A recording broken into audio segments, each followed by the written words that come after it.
presentation. Hi, everyone. Thank you for those who have joined us in person and those who are online. Today, one of our cardiology fellows will be talking to us about reversible cardiomyopathies, some of which are well known to us and some lesser known entities. We often do come across these more commonly in the acute setting. And unfortunately, sometimes these are labeled as a permanent cardiomyopathy, leading to problems in their care and inappropriate management of them downstream. Often when these offending agents or the offending milieu is actually stopped, these cardiomyopathies reversed, and a lot of the time reversed to completely normal cardiac function.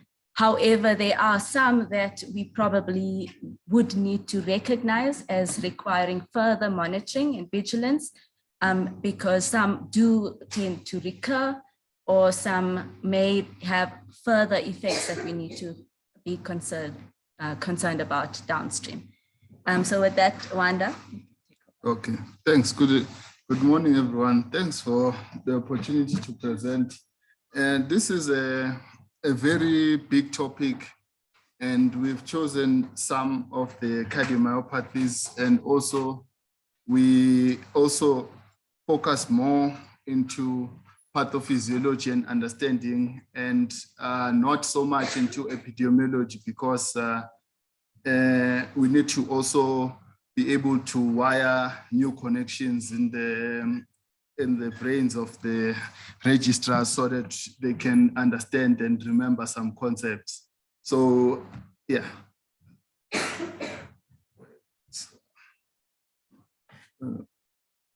Yes, so this is the ESC guidelines, the heart failure.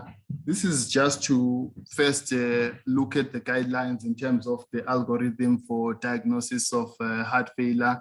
It starts with the suspected heart failure, risk factors, symptoms, ECG. Then mostly the recommended second line is the ProBNP, which can be according to age, and also 300 is always a negative predictor of heart failure. And then if the ProBNP or the BNP is abnormal, then you strongly suspect heart failure. Then you recommend for an echocardiogram. If the echocardiogram is abnormal, then you think that it is heart failure that is confirmed. Then you categorize it into heart failure to reduced EF, mid-range EF, or mild heart failure, the new term that they use now, and the heart failure with the preserved ejection fraction. Then you commence to look at the etiology. So, but if the ProBNP is negative, heart failure is going to an unlikely, or if the echo is not suggestive of any phenotype of heart failure, if even the mild or the reduced EF or the preserved ejection fraction. So we're gonna go to the index case that we recently saw. It was a 55-year-old male with no past medical history, was seen on the 19th of March with hypertensive emergency and pulmonary edema, and with AKI, which we're not sure whether it was CKD, because it was the first presentation of this documentation, with the metabolic acidosis of 7.2. She was in New York Heart Class Functional 4, which then they went to give nitrosin infusion and also non-invasive ventilation, which was to stabilize his acute medical condition. So he then stayed in our unit. This was his first echocardiogram, which showed the EF of 22 on the 19th of March. Then he was stabilized and the BP was reduced and the metabolic acidosis was corrected. Then on the 28th of March, this was the ventricle. It was contracting better with the improvement, with the EF now improved to about 50% since we used the take method. So this case is one of those cases where sometimes you find that there is a trigger happy situation to exclude the patient from certain types of treatment, intubation, dialysis. So this talk is generally to discuss that sometimes you need to look at the possibility of recovering the heart and the ejection fraction so that you don't find yourself putting people through the sword with inadequate information. So we'll discuss these reversible cardiomyopathies, which most of them are what we see every day, like cirrhotic cardiomyopathy, arrhythmia-induced cardiomyopathy. We won't discuss peripartum cardiomyopathy because I think that topic is well understood by most of the people. We'll discuss some intricacies of thyroid-induced cardiomyopathy, Takotsubo, obesity, induced cardiomyopathy, and inflammation with the chronic. And then lastly, we'll discuss the uremic cardiomyopathy with some concepts in it so that we can get to the same page, because sometimes we having too many fights with our nephrology colleagues where they say they want dialysis before tank off and then the EF is low, then what do you do? Which will show you some issues that we need to try and align each other so that we can work in a uniform situation. So we'll start with the definition of cardiomyopathy. It's a contemporary definition. Is cardiomyopathy is a myocardial disorder in which the heart muscle is structurally and functionally abnormal in the absence of coronary heart disease, hypertension, valvular heart disease, or congenital heart disease, or anything that is more likely to explain the cause of the dysfunction. So cirrhotic cardiomyopathy has been something that has been looked over in the past 60 years. So the condition remains asymptomatic until a certain point where the patient just presents in overt heart failure. And it's a problem because sometimes it's difficult to differentiate between acute liver decompensation, which is what generally creates issues in terms of giving description to what exactly is happening to the patient. So the liver cirrhosis of any kind is characterized by hyperdynamic circulation and reduced peripheral vascular resistance, which results in difficulty in managing heart failure in these patients because the BP is generally low, around systolic of 90/60. So which results in making it difficult to give anti-remodeling therapy without affecting the patient with the hypotension. So the thought is that cirrhotic cardiomyopathy is due to any liver condition that can cause liver cirrhosis. So it is characterized by impaired systolic response with exercise and diastolic dysfunction, and also electrophysiological abnormalities such as the QT prolongation. So the Liver Society, the World Congress of Gastroenterology, which I'm part of for some reason, has this classification of cirrhotic cardiomyopathy. It's a systolic dysfunction, blunted increase in cardiac output to exercise or volume challenge or pharmacological stimulus such as dopamine, or a resting ejection fraction less than 55. And also it described that there is diastolic dysfunction with a ratio or E/A ratio less than 1, which must be age correlated, and a decel time more than 200, and also prolonged isovolumic relaxation time. But for us in cardiology, we do have some other criteria to define diastolic dysfunction, which we won't discuss here.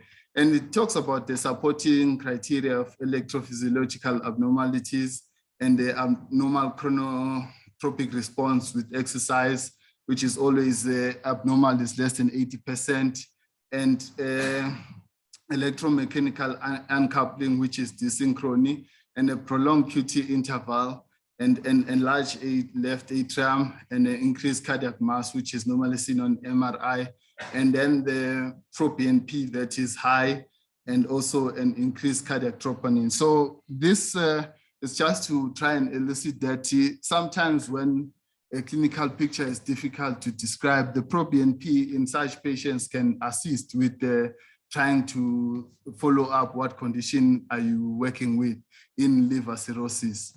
So the pathophysiology, they've defined 4 pathophysiological states that because of the increased sympathetic response in liver cirrhosis, there's impairment of the beta adrenergic receptor, which we're going to show, and there's an increase in endogenous cannabinoids, which results in this pathophysiology, and there's a suppression of nitric oxide. So also remember that with the sympathetic response, there's increased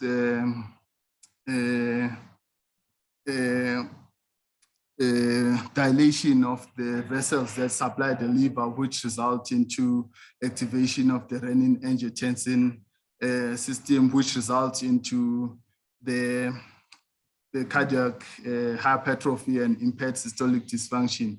So, and also QT prolongation is observed in 40 to 50% of these patients with cirrhosis. So this is the diagram just to illustrate that this is the 4 mechanisms. This is 1, this one is 2, the androgenic receptor is 1, and the cannabinoid is 2, and the nitric oxide synthase is 3, and then the 4th one is the carbon monoxide in the top right corner. So all these mechanisms result in, I don't see my pointer here, is the way. So all these mechanisms, okay. So all these mechanisms, like the first one, the beta adrenergic, which is low stimulated, resulting into reduced calcium influx, which results into a lower calcium content and reduction in myocardial filament activation and contraction. Then the increased cannabinoid, which result in if it's lower, then if it's higher, then adenyl cyclase activation with cyclic AMP would result in this calcium being low, resulting into the myofilament inhibition. Remember that also in liver cirrhosis, there's a dysfunction of this sodium calcium exchanger, which results in a lot of calcium inside the cell, which results into the activation of the mitochondrial system that activate apoptosis, because the MPT-TP channels open when there's high calcium that is released from the endoplasmic reticulum, which result in the apoptosis of the cells of the myocardium, which then result in having a cardiomyopathy. Then in cirrhotic patient, there's an increase in carbon monoxide, which results into this activation and then negatively impacts on the L channels and also negative impacts on this system, which result into low calcium and also now poor contractility. And then this one too, which the nitric oxide, which result into negatively impacting the calcium and resulting into the dysfunction. So these are theories that have been thought of in terms of the cardiomyopathy due to cirrhosis. So this was just looking at the vessels that supply the splanchnic system that dilate and resulting into activation of the renin-angiotensin system. So the management of cirrhotic cardiomyopathy, there's no guidelines to date. The issue is that the afterload reduction is a challenge, which results into reduced blood pressure. There's 2 drugs that have been looked at as promising drugs, which are good. The spironolactone, yes, it helps to assist with fibrosis and also assist in terms of cardiac remodeling. And these two have shown benefit, but the issue is that spironolactone doesn't have any benefit in treating diastolic dysfunction in patients with liver cirrhosis. So beta blockers have shown to reduce the QT interval in terms of in patients with cirrhosis, but there still needs bigger studies which to suggest the support of this evidence, as currently it's still a level C evidence which they are saying that it works. And also remember, when you're doing TIPS in a patient with cirrhotic cardiomyopathy, it's important to understand that you will increase the RA pressures and right side and resulting into further decompensation after the TIPS and resulting into severe congestion. So the studies have shown that liver transplant reverses this course in many patients.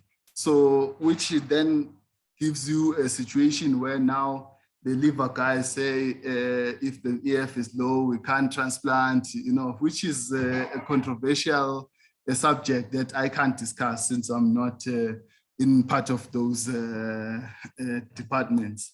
So we'll move to the arrhythmia-induced cardiomyopathies. So it is characterized by left ventricular dysfunction, which is caused by repeat irregular ventricular responses when the patient has AF.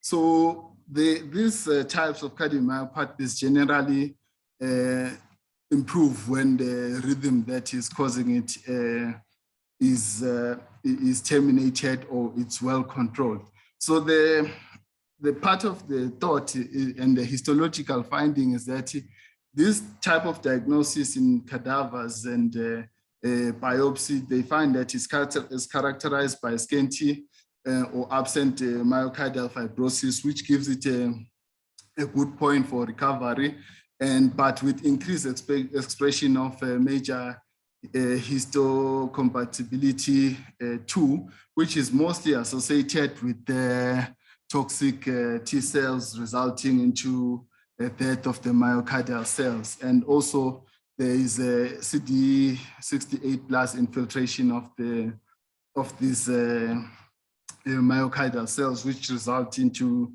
the damage. Then if you then terminate the arrhythmia, you're more likely to get good recoverability in these patients because of lower myocardial fibrosis. So these are the types of arrhythmias which we won't go to since you know the list. So this is just a diagram to show that a persistent trigger resulting into heart failure phenotype, reduced systolic contractility, cardiac output, reduced wall tension increase, and left ventricular dilatation, resulting into neurohumoral activation, which really progresses the type of heart failure that is there. But with the termination, then resulting into successful recovery because this system then is cut off, resulting into good improvement. So the management mostly with the current guidelines, they suggest that in some patients where you can ablate that type of rhythm to assist with the improvement, it's actually now a class 1 recommendation to ablate instead of medication if the patient has arrhythmia-induced cardiomyopathy, because sometimes medication really takes long, so you need to consider ablation. Like this week on Tuesday, we're ablating PVC-induced arrhythmia so that we can try assist this patient, even though the patient has been on medication for a long time. The PVC burden rarely went down, so which means the heart failure continued. So it's a thought, but there's guidelines on this which are more into detail with how you go about.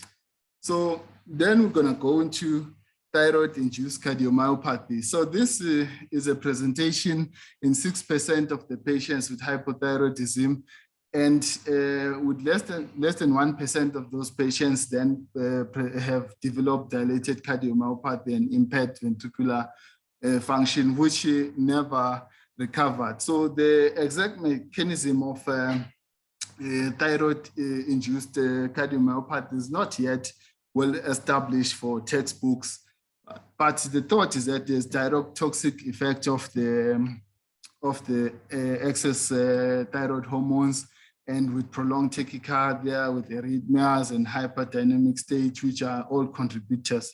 Then we look at these with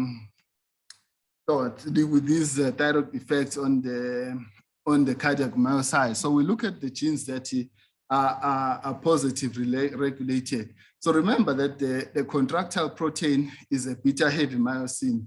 So the thyroid in a high state results into the change in the beta-heavy myosin into alpha, which is very poor contractile. So it causes alpha to be more than the beta, which results into the cardiac myopathy developing.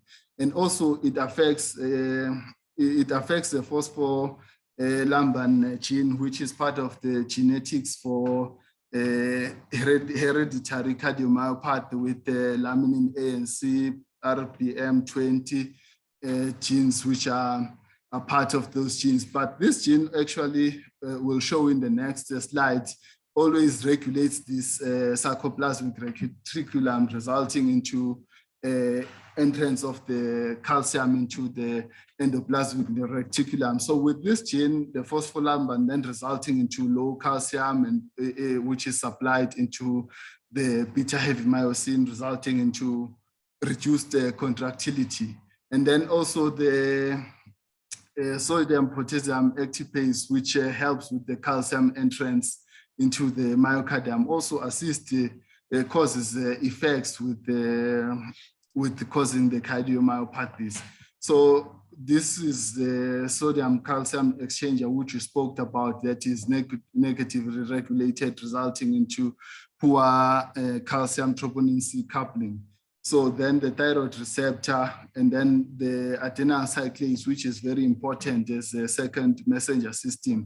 Then there is atrial natriuretic hormones. So we'll just go and look at this diagram. So you can see the phospholamban is here, so which resulting into reduce of the ATPase and calcium. And you can see this sodium calcium exchanger and the sodium potassium, and then this AC. So all this resulting into poor contractility. So this is for how thyroid hormone low, high causes heart failure is with the contribution of the aging process, because we're not keeping young. So the hypothyroid increase vascular resistance and pro-atherogenic pattern. The hyperthyroid is a hyperkinetic state with those effects that we've spoken about, resulting into systolic and dysfunction, whilst the hypothyroid into diastolic dysfunction, plus the aging process resulting into heart failure. So the determinants of recovery in thyroid-related cardiomyopathy is when the patient has a longer duration of symptoms. Those patients tend to not recover, unlike some guys who are seeking early medical therapy. Mostly that's the importance of the primary healthcare with these patients, where early medical referral or anything can assist. Also, they increase the left end diastolic volume, like how in heart-involved disease, when they say the end diastolic above 65 is unlikely to recover. It's still the same concept here, because the damage here would have been done. Or EF less than 35 also is another factor to consider, that if those patients tend to have EF less than 35, you need to look at possibilities of reduced recovery. And they say that men often recover better than women. So, which is an important concept, because sometimes there's delayed ablation in these patients, high T4 all the time, resulting into prolonged exposure, which then makes the patients our client for a long time, so which is not good. So we're then gonna go to Takotsubo cardiomyopathy, which is known as stress cardiomyopathy, with apical ballooning because of a sudden surge of catecholamines, which directly stimulates the nerves in the heart, and which most of the time they mimic anterior wall infarction. So mostly examples of things that cause Takotsubo is acute asthma, surgery, subarachnoid hemorrhage, chemotherapy, which are all things. So we then look at the Mayo Clinic's criteria for Takotsubo.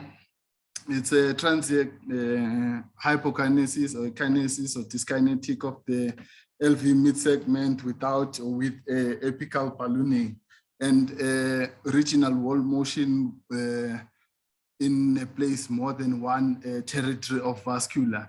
And then new ECG, ST elevation or T-wave invasion, and troponin. So in the absence of a head trauma, intracranial bleed, pheochromocytoma, myocarditis, or hypertrophic cardiomyopathy, we'll just show you why this definition mostly include this in the maybe 2 slides from here.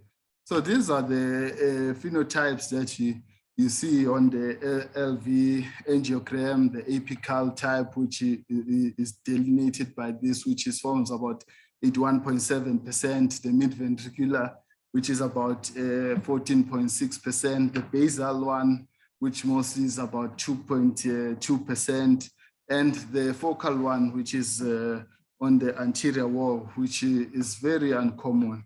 So the pathophysiologies are catecholamine-induced neurogenic myocardial staining, impaired adrenergic neurotransmission, diffuse coronary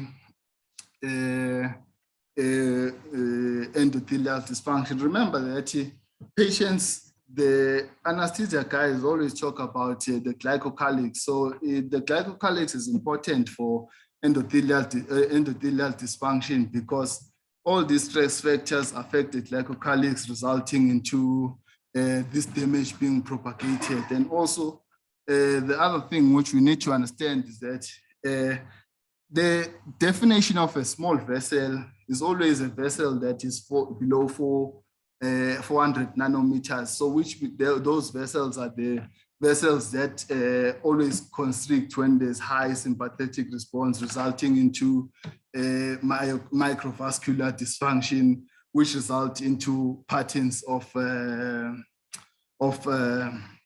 cardiomyopathy. So mostly like how you look at Minoka. Minoka is a microvascular dysfunction of the small vessels. So when you're viewing angiogram, mostly some microvascular vessels can appear and you look at their pattern. So it's also important for us to follow up the very small vessel and look at their pattern and how they are still okay. So these are the main echo features, which are reduced systolic function, regional wall motion, which we've spoken about. Then the RV, the reverse McConnell sign. Mostly McConnell sign is seen in pulmonary embolus where there is a kinetic of the right ventricular wall. So here in this patient is mostly hyperkinetic, which is a reverse of that, which results from, because there's apical ballooning and poor contractility, you need the right side to compensate, because mostly right side also responds to sympathetic supply, which is why you need the right side to cope in situations like myocardial infarction. So which is why above KILIP 2, you don't give beta blockers, because you need this right side response, to assist with the and then the speckle tracking, which is about level 2A evidence, which is you'll see on the next slide. Then the coronary flow, which is always impaired in the acute phase. So the complications of Takotsubo, myocardial rupture, pericardial effusion, LVOT obstruction due to systolic anterior motion. So remember that not only HOCAM causes systolic anterior motion, severe anemia causes systolic anterior motion, Takotsubo complications. So even in patients with severe anemia, with hypotension, you give too much adrenaline, you cause systolic anterior motion. I'm a more of a cardiac intensity. So that's why I like these concepts, because they are important, because your patient won't be having improved blood pressure because your HP is low, you're giving adrenaline, then the systolic anterior motion, you keep seeing that the BP is low, and you keep pumping the adrenaline in, then you're resulting into no improvement of the BP and perfusion.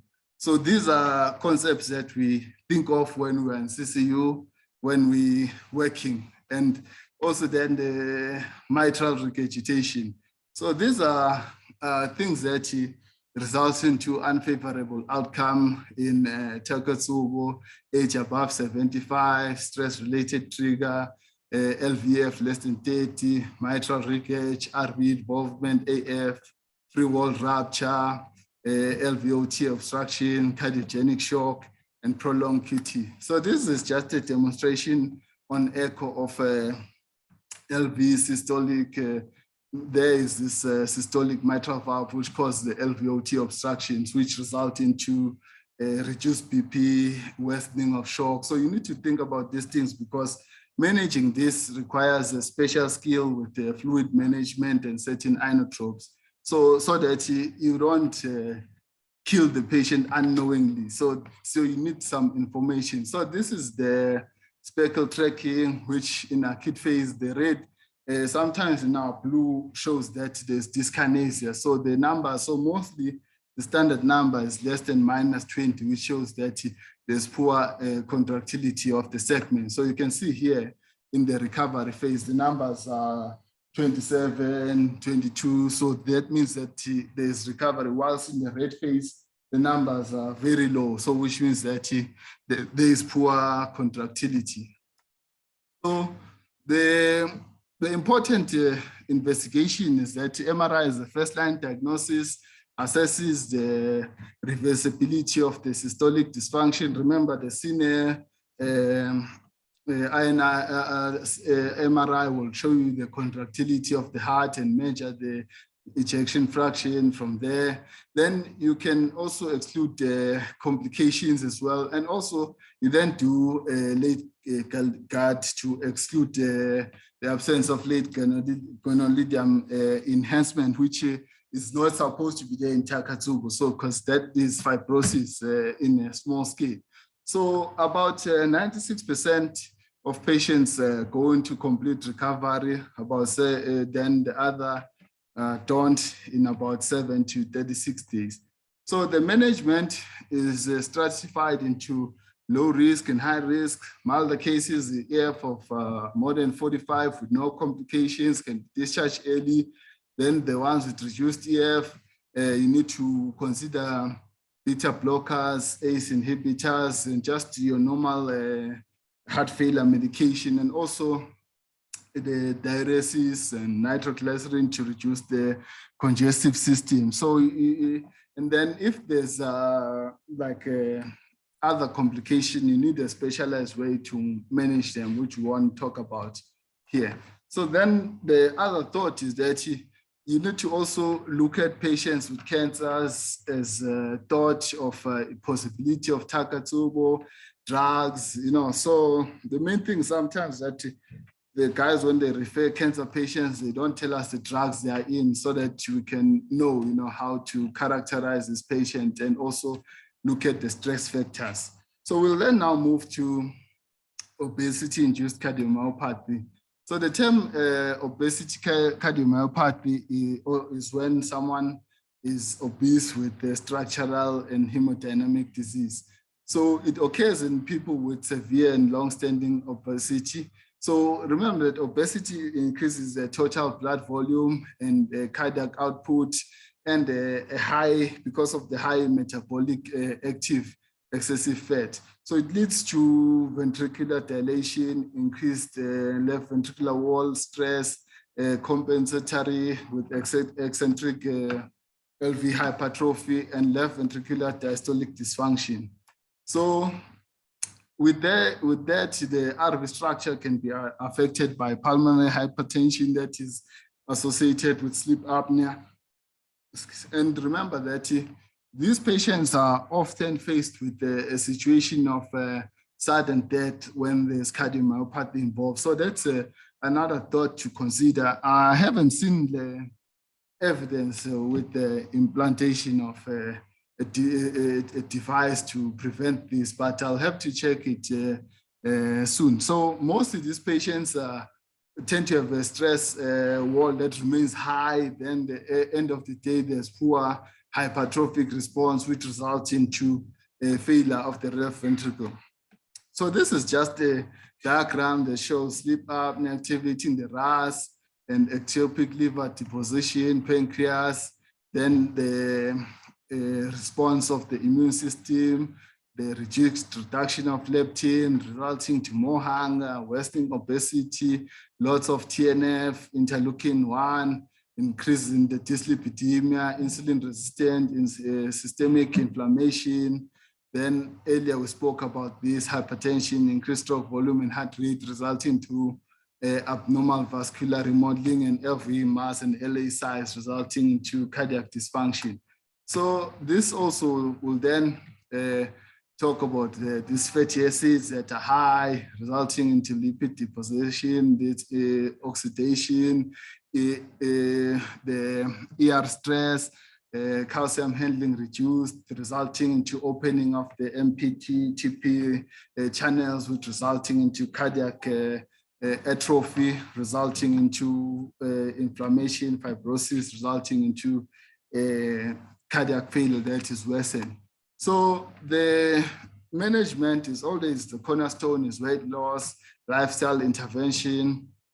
5 drugs have only been approved in South Africa: the Orlistat, Lorcaserin, liraglutide, and the phentermine and topiramate, and the naltrexone and bupropion. So their functionality in terms of reducing obesity, it's in the moderate range, but they've also tried bariatric surgery, which is very good, and which they say that it reduces about 25% of the weight, which is the same as GLP-1. There's still studies that they're looking at.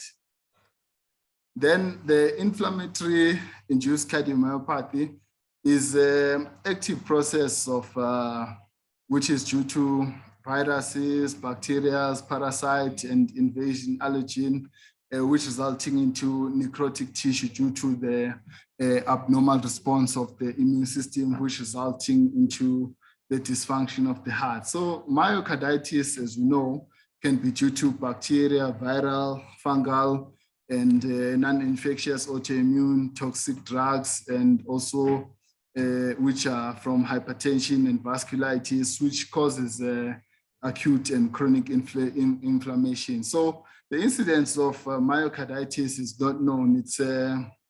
It accounts for about 6% of patients with unexplained heart failure and results in 12% of sudden death in patients below 40.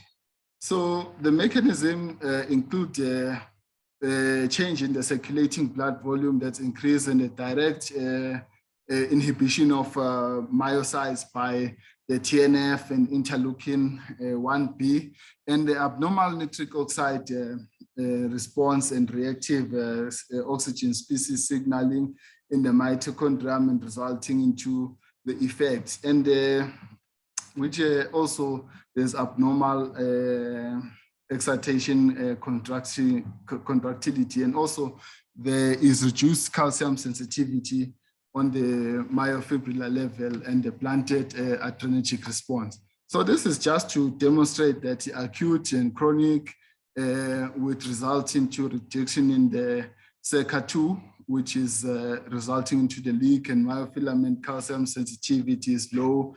The beta adrenergic desensitization is affected. And the chronic side, we have myocardial fibrosis and cardiac myocyte death and remodeling and the cardiac dysfunction, which results into cardiomyopathy. So the echo mostly shows a high, which shows that there's reduced ejection fraction, abnormal tissue motion, relaxation as in like the normal. Then the issue of arrhythmias is another problem. So the biomarkers also can be high, troponin, pro-BNP, which is what happens. So the treatment is still the same, beta blocker, AC inhibitors, and this novel heart failure treatment, the levosimendan, which is a myofilament calcium sensitizer, which now goes back into the pathophysiology that there is reduced calcium sensitivity. So this drug is promising and is still to be done in the randomized controlled trials. So yeah, so then we come to this part of renal associated factors with reversible cardiac dysfunction. So pH less than 2.8, hypocalcemia less than 1. Case reports have represented that this patient presents with cardiac myopathy, hypophosphatemia, hypomagnesia, hyperkalemias, which then ask you why would you want to ask for echo without controlling these things, which is a very difficult thing to deal with, because now next week the echo is fine. When a big decision is about to be made that this patient is not for renal replacement and you're condemning this patient to a tough situation. So we need to think about these situations, because that's why we're having this issue that to be involved in a wrong decision for the patient and condemning someone to death, it's a bit difficult, because if we provide you with the EF of 15, then we then say we're giving you the information to condemn this person. So it's a serious matter, and for me it's very important, because we need to make the decisions at the correct time with the correct information. So yes, the system is overburdened, but we're dealing with patients' lives at the end of the day. And also you need to have supporting evidence, because when we give you the echo, we don't know what you do, and which then ends up from us we having this issue that what is this echo gonna influence? So which then creates issues. Yeah. So then we deal with the concept of uremic cardiomyopathy. So this is patients with the renal failure, present with the systolic, diastolic dysfunction, cardiac hypertrophy, and systemic oxidation stress. So mostly uremia is characterized by fluid, electrolytes, and hormone imbalances, and also toxins, which include parathyroid hormone, macroglobulinemia, which is what causes amyloidosis in renal patients, and advanced glycosylation of products, and anemia, which is a contributory, and also the hyperrenemia. And then hypertension tends to be unresponsive because of the volume. So then we then look at these issues of these proteins, which they are called the cardiotonic steroids. So digoxin, as it is a cardiotonic steroid, which assist with some contractility of the heart.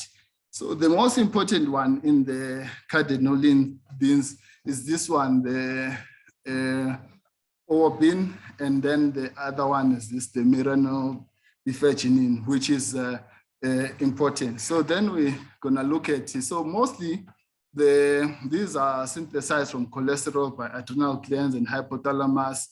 The Orbin is this one, and the miranobifaginin and the telekinobifagin. So these are known to be very elevated in patients with the CKD. So the serum albumin and miranobifaginin are increased in response to volume expansion and salt accumulation in the brain, and the adrenocorticotropic hormone, and angiotensin, and vasopressors, and phenylephrine. So these are very high, as I explained, in patients with the CKD. So then there is renal fibrosis, which is associated with the MBG, the miranobifaginin, which worsens the heart failure, which then causes podocyte damage and proteinuria, and this affects the blockade. There's a drug called rostafuroxine, which have been thought that to inhibit this cardiotonic steroid. But the thing is that yes, it is. It's been studied, but it has been seen to be not effective in reducing the the hypertension. So then there is a relationship between these two. Remember that this obin and mirafapigenin, they don't clear with renal replacement therapy. The main thing that clears them is when the patients get transplanted, and sometimes the circulation will be very high and only reduce after a few weeks, which then remains a question whether these proteins are directly related to the BP that is always high in patients with the CKD. So, which is the thinking, but they say that they need more studies. So the other thing is that they say that spironolactone has been found to reduce the effects of cardiomyopathy in these patients. So now we have a situation where this drug can assist, but the issue is that the indication in renal patients is a problem. So these are thoughts. So then this rise of obin is always in the third and fourth stage, where then you start having this hypertension that is not treatable. Then they say neither hemodialysis or peritoneal dialysis remove these things. And then it also, the obin induces muscle fatigue. So this drug that we've spoken about, which is still looked at, is still going to be studied further with, but at the current point, about 20 studies have found that this drug is not yet effective. So then the fibrosis, which is influenced by these things. So mostly systolic dysfunction affects about 10 to 20%, and the mirafibrinogen stimulates the collagen formation in the fibroblast in the cell culture, which they've assumed that it results into worsening of the cardiac fibrosis, which is part of the cause. So remember that this is a diagram. The cardiotonic steroids increased, resulting into inhibition of this, resulting into increased calcium exocytosis, ROS activation, and then reduce the motion. So, and then if now it's low, there's reduced nuclear kappa, BND, and the anti-apoptotic cells. So, and remember that if it's low, it also inhibits this function, which results in the cardiomyopathy at the end of the day. So this is just a demonstration of cardiotonic steroids attaching to the CD36, the toll-like receptor 4, resulting into activation of degrading of this, and then resulting into transcription of the inflammation. So this is just a diagram which shows the open and endogenous effect, which results into active pace, resulting into the activation, and also then renal tubular reabsorption volume expansion, resulting into hypertension, and also activation of the P42 to 44, which results into hypertrophy and growth of the muscle. That's why mostly when we look at the echo of the patients with uremic cardiomyopathy, it's always having LVH, which is a good sign, because it will let us know that, okay, this is likely to recover, you know. So, and then this one, which you spoke about, the sodium calcium handling. So this is another thing that they talk about, the hypertension. It increases natriuresis, inadequate sodium excretion, and then stimulation of the brain open, which activates RAS, and then production of mirafibrinogen, and resulting into NAT active pace, which resulting into this problem that resulting into hypertension and uremic cardiomyopathy, as I understand it. So the management, mostly the dialysis, yes, but up to a certain point, since we said that the cardiotonic steroids don't go down, and renal transplant, which is the mainstay of assisting these patients, and then hypertension control. So then the AHEFT trial, which recommends that in African patients of origin, there's probably some benefit of using ARNI, but now there's renal dysfunction, then hydralazine. The AHEFT is mainly hydralazine and ISMO, which is the trial from around 2004. So this is just from the guidelines of the heart failure. So yeah, we've reached the end now. Some people are having a tough time to take it in. It's been a very pathophysiological detailed talk, which is, I don't like to do talks that are involving epidemiology because the concept of understanding and theory is always not really embedded into what we're discussing. So the points to take home is that always consider reversibility of heart failure in any situation, regardless of the echo that is given. And remember that you need to stabilize the primary condition first to reduce the impact of the primary condition, such as what we spoke about, this uremic cardiomyopathy, and also the electrolytes and everything. So then the other take home is that ProBNP can assist with the screening of heart failure, and also that echo is personal dependent. So then the other issue that when we look at these forms that we use in our department, you find that the request for echo can affect the registrar teaching, because you find that if, let's say, this patient's echo was requested, and only then when the patient is there with us, the features of mitral stenosis are only found by us there, which then we as a department, I don't think we can teach these guys cardiology on our own. So those are very important factors that requesting an echo should not affect the teaching of the registrar, because it also needs to impact on the teaching, because at the end of the day, they also need to know what is happening and what is the reason for this request, so that we can all be in the same page. I think for now, we'll stop there and then we'll talk another time. Thanks. Thanks, Wanda. I think this was quite a large topic and you